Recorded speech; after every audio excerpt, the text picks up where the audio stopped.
I thought as a teenager he was really mature until he wasn't. Was it inappropriate? Probably. But, grief is messy. I've adopted the phrase "do it for the plot" because I feel like I need to spice up my life a little bit. So I'm not saying I'm going to force someone to marry me and then like have someone else's baby or whatever, anything like that. I'm just saying, I think, reading about it, like doing it for the plot, I'm totally into. But yeah, no, in real life, Percy, I would have been like, girl, what are we doing?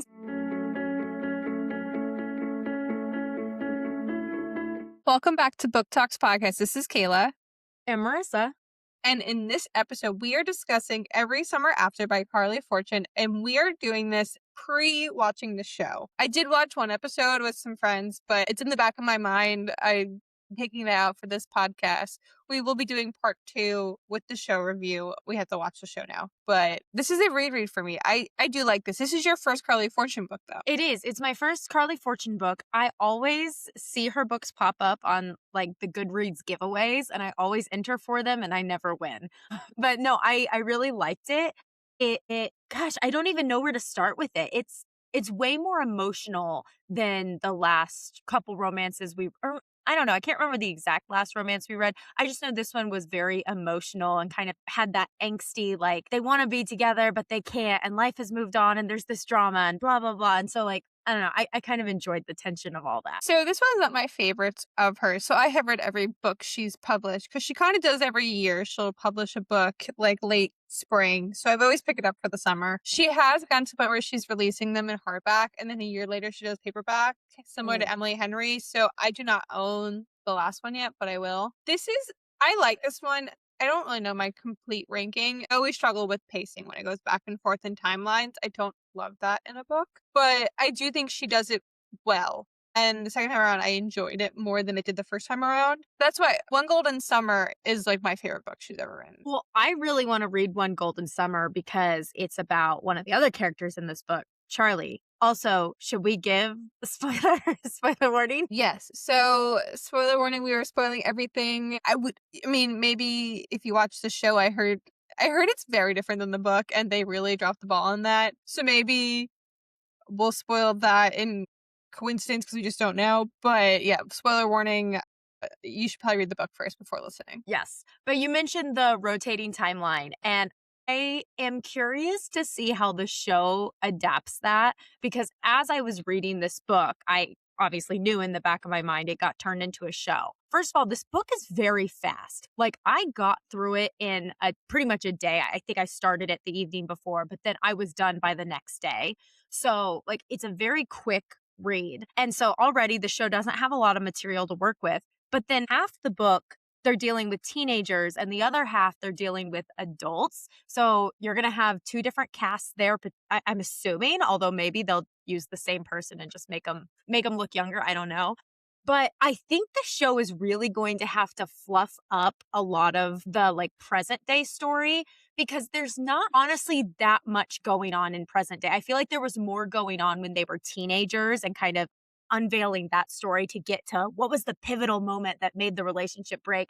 Whereas present day, like, yes, you have the random girlfriend that Sam has, but like, I don't know, you can kind of tell as soon as Charlie comes in the picture, you can kind of tell like that girlfriend's not that serious. And in present day, like Charlie's not like a romance factor. There was only potentially that romance factor as a teenager, but again, it wasn't even like, I don't know. I'm just curious to see how they're going to turn it into a show, because I felt like this is actually a book that would have been fine as an 1.5 hour long movie. Yeah, I think this should have been an 1.5 hour long movie. It's really hard because I've seen so many clips of people bashing the show.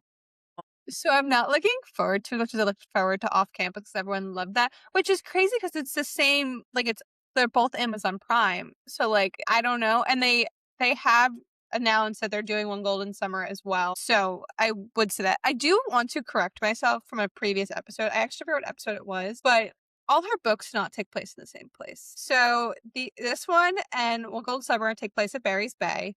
Meet Me at the Lake is in Muzaka. This is all in Ontario. This summer will be different. It's on Prince Edward's Island. And then Our Perfect Storm is in Tofino, which also is actually not in Ontario. I actually don't know what that is. But yeah, I misspoke. So I would say the rest are kind of standalones. And you can really read One Golden Summer. Like, I kind of forgot a lot of Every Summer After when I read One Golden Summer, and it was good on its own. I would say, I don't know if I can reread currently because it is a very loving grandmother and granddaughter relationship. And I feel like it's a little too close to home as my grandma passed last year. But I think I did read it last year, and I'm really questioning, like, how I wasn't, like, upset by this. Yeah. Maybe, I don't know, maybe it was like healing for you. I don't know. Like, who knows? Or maybe you were just such a wreck, it didn't matter. Yeah, I was like, I don't know, maybe I was just, like, numb overall. But no, I'm excited. So, I mean, we'll see if they follow. I heard they didn't follow the ending, so who knows how they're gonna pick up on Golden Summer. But let's talk about the book, and then we can discuss the show next time around. But I Okay. also agree with you. I don't know how they're gonna do the timelines because it's, like, hard. I do think she does a very good job where she ends one timeline and it, like, leads into the next one to, like, answer that question where it ends off on it. But I still, like, I feel like it ruins my flow sometimes when I do, like, jumping timelines. Yeah. Well, I found I end up getting invested in one timeline. So then when you switch to the other, you're like, oh, I just want to get back to the other timeline and find out what's going on. So, like, that's where it ruins the flow, I guess. But I mean, I do think she, like you said, she did it well. And honestly, as much as I wanted to, like, see them get together in present day, because it's a romance and has a happily ever after, that wasn't the timeline I was invested in because they're going to get together in the end. So for me, I was, like, invested in the younger timeline and figuring out what happened.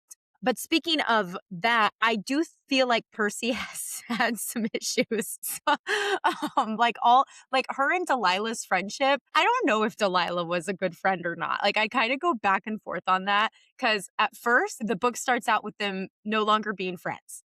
Because Delilah had been really mean to her. Then they end up being friends again. And the whole time they were friends, I kept waiting for something else to happen there. But then it turns out, like, Delilah ended up being a really good friend to her. And then one day Percy, like, kind of turned on Delilah. So I was like, I don't know. I don't know how to feel about this friendship. I'm very conflicted. And I feel like Percy ending the friendship with Delilah kind of showed her level of immaturity. And then to Sam's level of maturity. I thought as a teenager he was really mature until he wasn't. And, like, when the thing went down, when he kind of started pushing her away, it was like, okay, Sam, you can't do that in a relationship. Like, you say you want to be with this girl, but you're literally pushing her away. You're literally telling her, like, you basically want to break up. You want to go on a break. I don't know. It was all just, like, a level of maturity that I felt like they did need time apart before they could have a healthy relationship back together. I know. I forgot what they did. Like, I forgot what did Percy do? Like, I was back and I read this when it first came out in 2022. And I knew she did something. I honestly, like, in my head, I was like, she wouldn't have slept with Charlie. And then, Psych! and then I relived it all over again. It's so funny that you got duped by that twice. But as a first-time reader, what were your thoughts? Because, like, part of me doesn't blame her. Okay. I don't blame her. I am shocked that I'm saying that because I feel like I am sometimes extremely hard on the women in these books because I'm like, oh, well, I wouldn't have done that, or I can't believe you do that. And I admit that's something, like, I need to take a look at. But with this situation, I get it. I mean, okay, sleeping with your boyfriend's brother, that's icky. That's always going to be messy. But he had literally, I mean, I'm going to say he broke up with her. He said, I don't want to talk to you this frequently. Like, let's only talk once a week. They're currently long distance. So once a week is, like, very hard on a long distance relationship. She calls him to get answers and he's drunk with other women in his dorm room. She has no idea what's going on because he won't talk to her. She's emotionally distraught. She feels like he doesn't want her. He basically called her an inconvenience. He called her a distraction. So, like, honestly, I get that she was seeking comfort, and Charlie had been so sweet to her since Sam left. Like, Charlie picked up the pieces when Sam left. He, started doing the swimming with her. He started, like, hanging out with her, whatever. I don't know if Charlie's motives were completely clean. I get the sense that it started out as a friendship thing and then maybe he started liking her and that was bad. But I still get it. I'm just saying, like, cheating's not right. Sleeping with your boyfriend's brother is not right. But in this situation, I actually don't blame her. I was actually thinking about this because some of my favorite tropes, if they happen in real life, I would talk so much shit about. I'd be like, oh my God. Like, if I had a friend who slept with her boyfriend's brother, I'd be like, oh my God, this girl is awful. But here, Like, I get it. It makes sense. the biggest, I just finished a marriage of convenience book and an accidental pregnancy trope and like not his baby trope. And I'm like, if one of my friends married for convenience to like trick somebody else and like had someone else's kid and then married some other guy, I'd be like, what are you doing? But here I'm like, ooh, let me read this. I know. Well, so I've adopted the phrase "do it for the plot" because I feel like I need to spice up my life a little bit. So I'm not saying I'm going to force someone to marry me and then like have someone else's baby or whatever, anything like that. I'm just saying I think reading about it, like doing it for the plot, I'm totally into. But yeah, no, in real life, Percy, I would have been like, "Girl, what are we doing sleeping with your boyfriend's brother? That's so icky." And cuz it gives me the Summer I Turned Pretty vibes, like when we talked about that and how like I just can't imagine going back and forth between brothers. And I can't imagine the brothers being okay knowing that their brother also slept. Like, like it's just icky. No, it's icky. Yeah, no. I'm going to reference Love Island 2K, but there's two brothers on there and they had this like kissing challenge where they all go down the line and like kiss all the men in the reverse and they have to like judge their kissing and they're all blindfolded. And the girls are literally kissing the brothers back to back and it literally icks me out like every time. So gross. Gosh, wow. I got to get on this Love Island UK. I watch UK, not USA. I can't do both. It's too much time. But only when I'm like working, it's like a really good background show. I can't watch it like undivided attention because I just feel like my brain is just rotting. So Yeah, that's fair. But no, I mean, yeah, I don't actually blame Percy. I mean, sure, what she did was technically wrong, but Sam forgave her. I mean, eventually, which I'm again like surprised by because he did have tension with his brother throughout the book. There was always this little bit of competitiveness, I guess, or maybe like it's just older brother, younger brother stuff where, I mean, literally the way Percy and Sam met is because Charlie pawned Sam off on her and was like, I'm having friends over. I'm too cool for my younger brother. Here, you play with him. So, like there's just that brotherly tension. So I can't imagine forgiving like someone for that. But hey, Sam's a better guy than I am. yeah, I did think it was funny whenever she like, like has a panic attack and tells him and he's like, I've known. Yeah. Yeah. Yeah. No, but even that, okay, so even in present day, and this is why I say I'm not sure if Percy's fully healed. Honestly, because So. I think she may still have some issues as an adult because in the moment when she tells Sam what she did, and then he's like, he wants to fight it out, right? Like they haven't had this fight. They needed to have this fight 12 years ago. They didn't have it. So he wants to go ahead and fight it out. And she starts having her panic attack and she runs away. And he's like, seriously, Percy, you're leaving again? Like, that's what she did 12 years ago. She just left him when he wanted to marry her. She didn't own up to what had happened. She just left him and she's kind of doing it again. So I was like, Percy, we need to be an adult here and face our problems and talk it out. So I appreciated that Sam at least was like willing to stick with it and do that because, I mean, they obviously were meant to be together. Like they're best friends.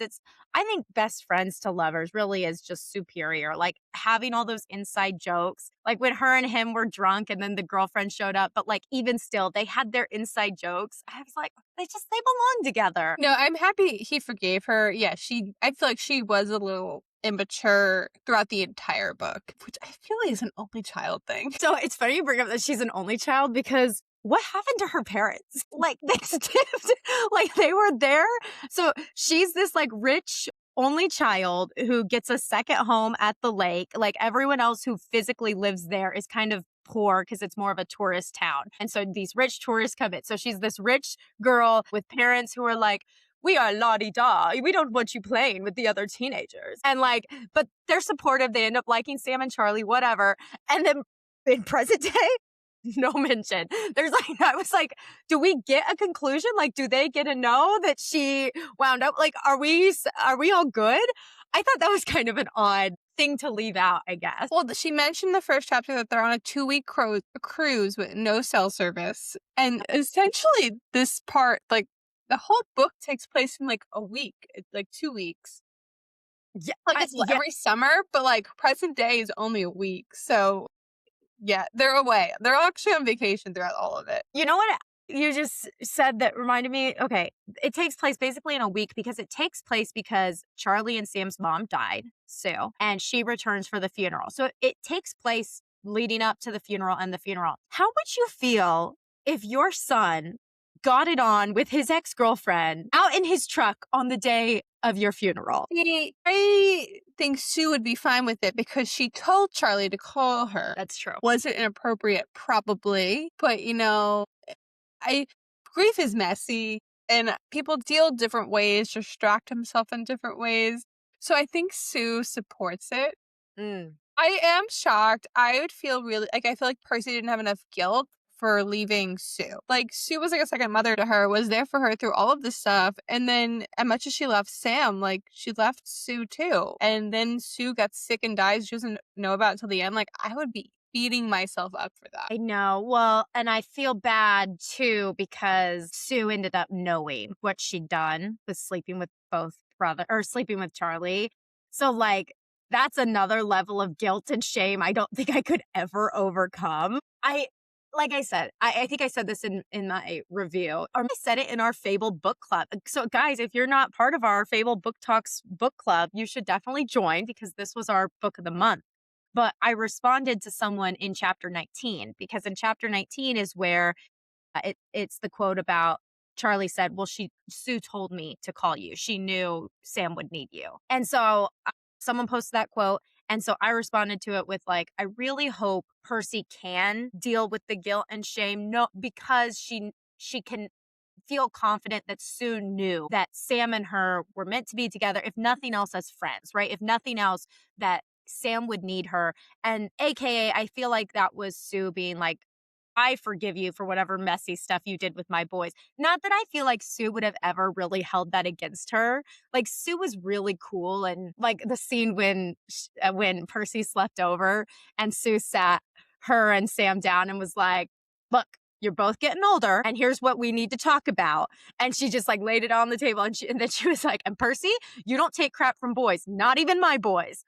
Like she was a cool mom. So I feel like hopefully Percy can get over the guilt and shame. But in a way, I agree. Maybe there wasn't enough guilt and shame because Sue was more of a mom to her, I feel like, than her own parents were, just because they had such a little part in the book. Yeah. So I don't know. I don't know how I could ever live with myself if I wasn't there for someone who died while I wasn't there and then who had found out that I'd slept with both her sons. I honestly feel worse for Sue than I feel for Sam. Like, I kind of feel like Sam deserved it because he's being a little bit of a jerk. And I feel like Charlie was right where he just thought he owned Percy. And, like, he could do anything and she's always going to be his. And he didn't really fight for her. So I do think, like, I don't feel, I mean, obviously not ideal, but, like, I don't feel that bad for him. But I feel bad for Sue because. Poor Sue. But, and then that's the thing. I want to reread Golden Summer because Charlie has a lot of unresolved issues because of Sam and Percy's relationship. He feels really guilty for really ruining it up. So a lot of that book is him overcoming this book. Okay. So it's really good. I would like. Do I have it? Yeah, because I got sent it last summer. I think only you received it. I feel like, I don't know if I said I didn't want it or because it was a romance, we just decided you should do it. But no, I don't have a copy of it. Okay. I think I placed it on hold at the library because I do want to read it because honestly, I liked Charlie. Like Charlie he obviously had issues, right? He was a teenage boy who had lots of girlfriends and then, moved in on his brother's girlfriend. So he's got some issues. But I didn't get the sense that he was like a bad guy. He was a teenager. And then too, when Sam left, like I said, he really did step up for Percy and, did the swimming with her and helped her because like Sam was being a jerk and Charlie recognized that. And then in present day, every single time Sam was being stupid, Charlie would be like, you're doing it again. Like you're pushing her away again, or you're making this mistake again. Like, when are you going to learn, Sam? And I felt like Charlie was just always sticking up for their relationship. Now, maybe that came from a place of guilt because he was kind of the one who broke it. But I did like him, and I really do want to read his love story. And I hope that in his story, in One Golden Summer, they also maybe address his grief with Sue passing, because we kind of understand like Percy's grief and maybe even a little bit of Sam's grief. But Charlie, I'm not, I mean, I'm obviously, I'm sure he's grieving as well, but like we don't necessarily see his point of view in this book. And I also think Charlie's dealing with losing his dad, because I mean, he knew his dad longer than Sam did too. I feel like that was present. Yeah, I will. If you reread it, I will buddy read it. I feel like I knew you'd like Charlie more because I knew you'd want to fix him. I'm the worst. I'm literally the worst. I do. I want to fix him. I want to make him happy because he deserves to be happy. And you're right. You know, he knew his father longer. And so he's dealing with that. And then, too, like, it's just kind of sad for both the boys that they lost both their parents young. And now Sam has this like fear of dying young almost. And it's like, okay, well, the likelihood of that, I don't know. I mean, genetics do play a component, I guess, but like you're in good health.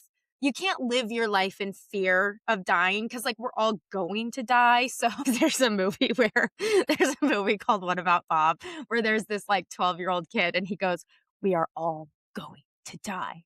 You and me. Someday we're going to die." And he's like, all in black, dealing with like the realization that death is coming for all of us. And he's 12. And it's like, okay, you've got a little bit longer. Let's not worry too much. But it is hard if both your parents die young. Like I can imagine that is hard. And I don't know.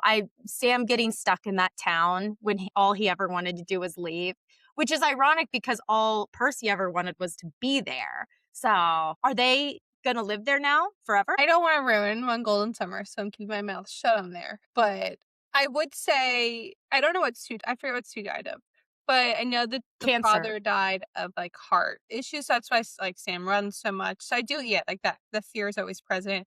It reminds me of when we read.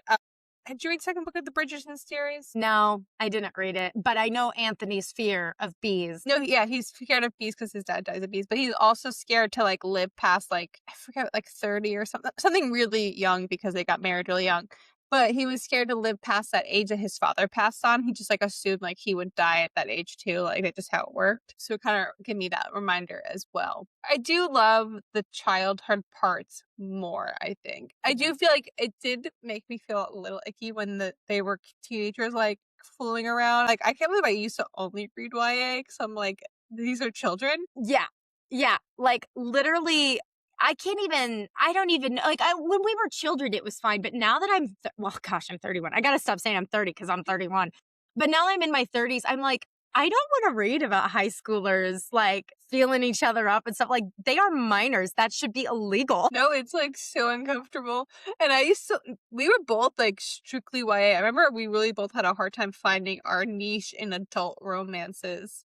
Yeah. That was like the first thing we bonded over. And then now it's like, I can only read adult romances. But besides that, like I did love the like summer love, them like falling in love at the lake. Whenever she had that boyfriend that she really didn't like. I mean, honestly, that was so Marissa coded to have a boyfriend you don't even like and just be like not even refer to him as your boyfriend, even though you're exclusive, you're going on dates, like all this stuff. And she would be like, he's not my boyfriend. And it's like, no, he definitely is your boyfriend. And then she's like, well, it's not even that serious. Like, I don't know. I was like, that is so me. I forgot about him. Yeah, Sam was so jealous. That was like, he needed to get his head out of his butt. He was so obsessed with being perfect at all times. That really was his flaw. It was like really an issue for his need to be perfect. I feel like some guys do suffer from that.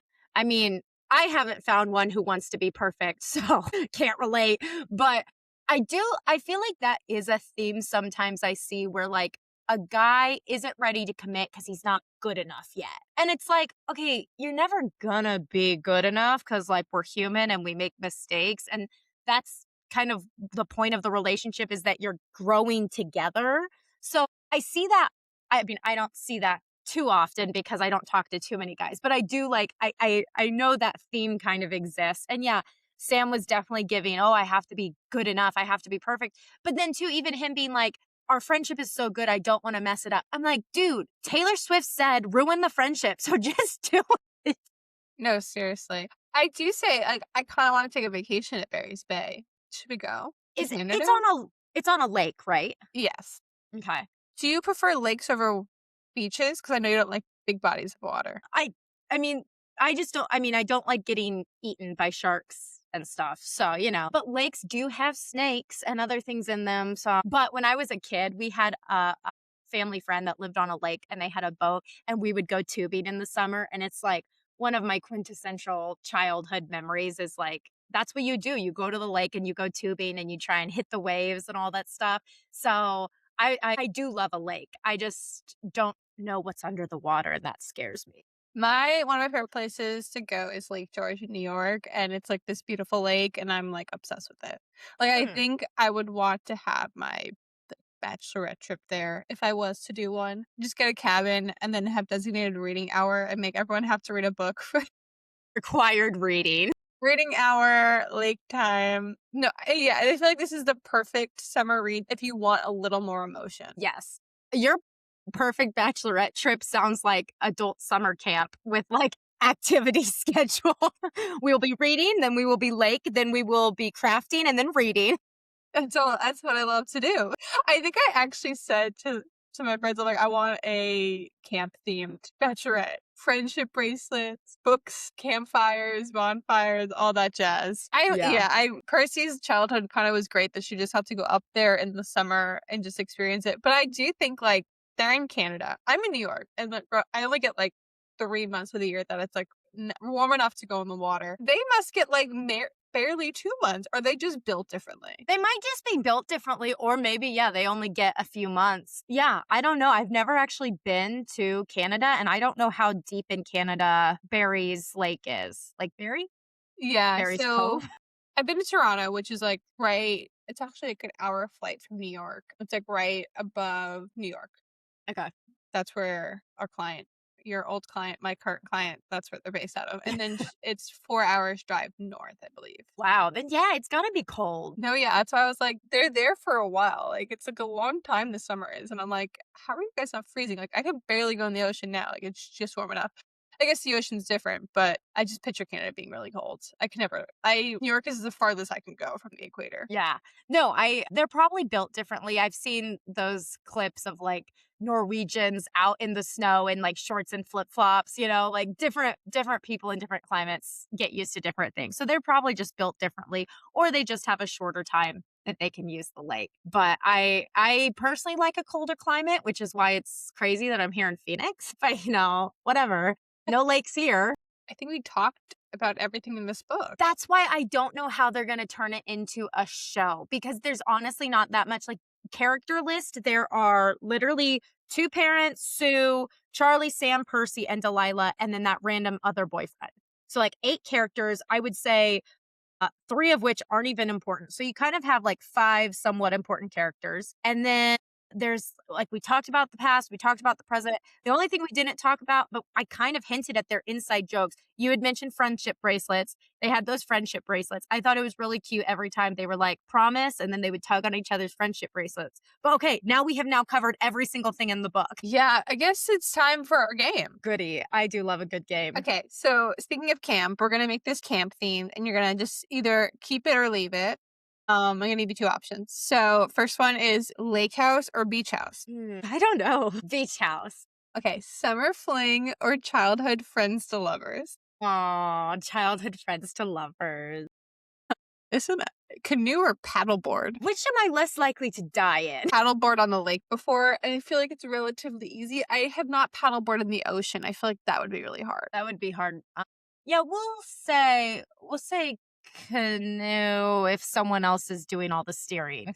We should have did the canoe rentals in Central Park when we both lived in the city. I feel like that would have been fun. They have canoe rentals in Central Park? Yeah, and the lake in the middle. I also, that water that you don't want touching your body. I think I read an article where someone's dog like drank from the water and it literally had to immediately go to the hospital. Like it was like had parasites. So that water is questionable at best, but you can canoe in it. Interesting. Okay, well, just as long as we don't fall in. Okay, so ice cream or s'mores? Ooh, s'mores.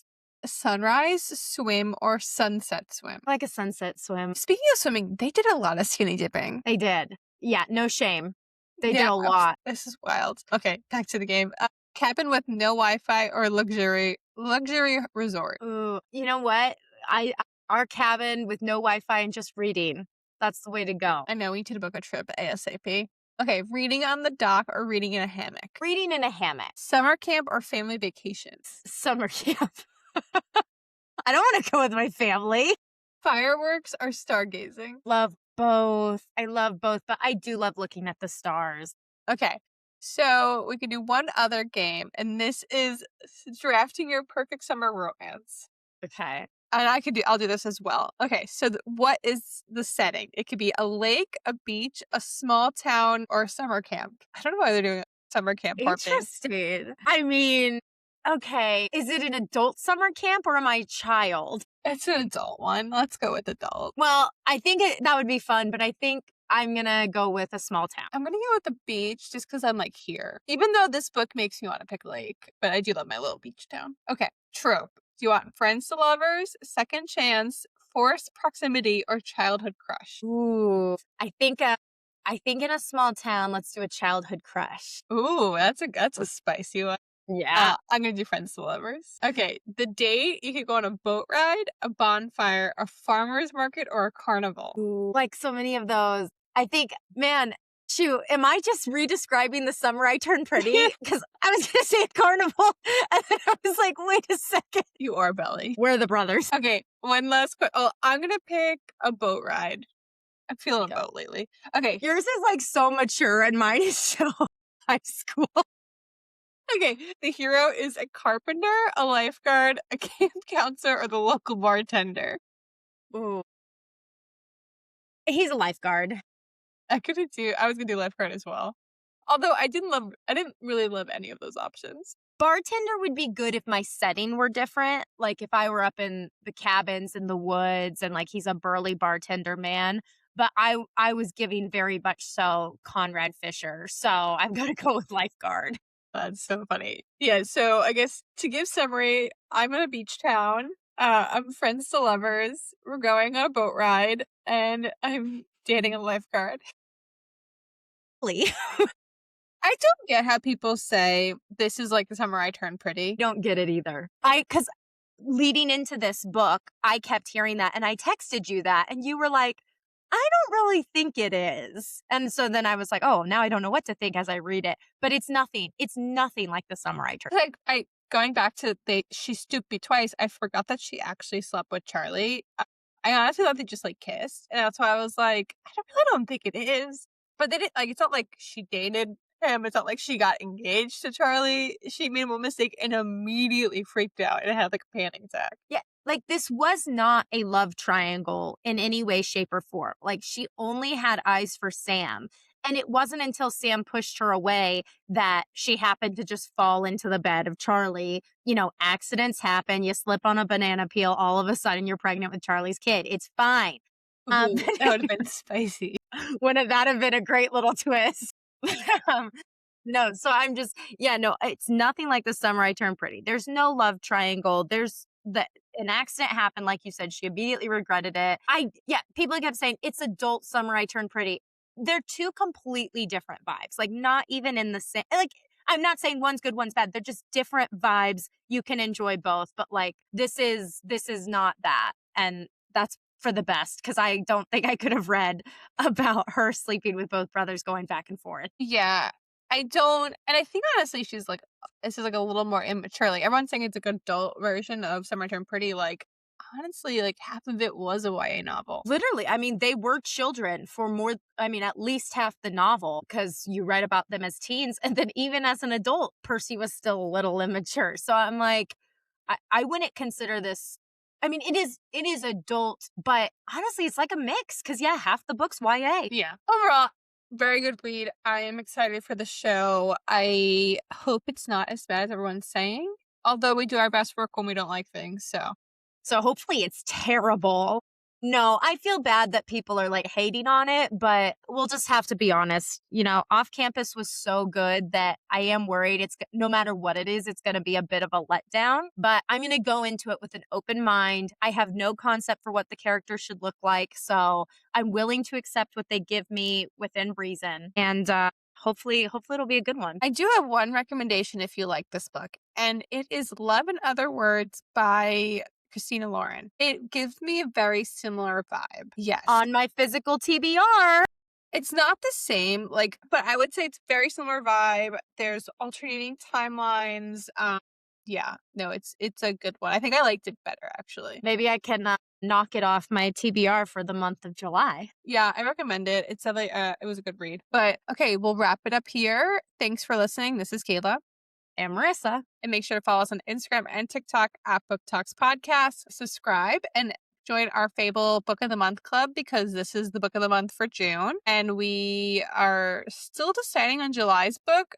The options are currently Thornbird by Elle Kennedy, The Summer Girlfriend by Christina Forrest, The Wing Game by Sophie Kim, or Chase Me If You Can by Heather Francis. We are still deciding. We have 10 hours. Well, this is going to be posted after that's gone. So we'll see what we choose. I'm hoping for either Chase Me If You Can or Thornbird. Good with any of them except one of those romances I haven't heard of, but I'm sure I'd be fine with it too. But yeah, that's it. And tune in for part 2 after we watch the show. Have a good night.